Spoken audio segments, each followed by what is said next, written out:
gitna ng katahimikan, may tinig na parang kulog. Isang pangitain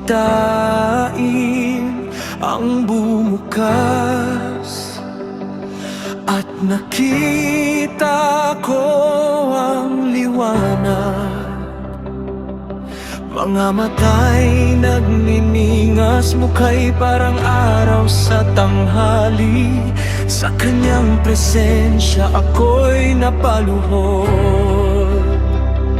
Siya ang Alpha, siya ang Omega, siya ang darating, hari ng lahat.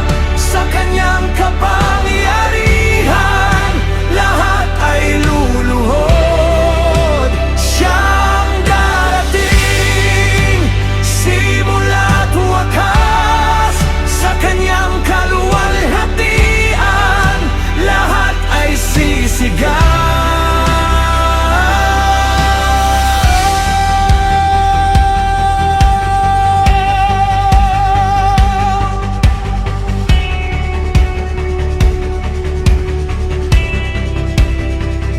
Hindi lang kwento ng nakaraan,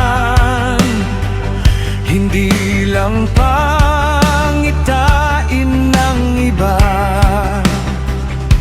Ito'y paalala sa mundo na siya'y babalik, at sa kanyang pagdating walang makakatay.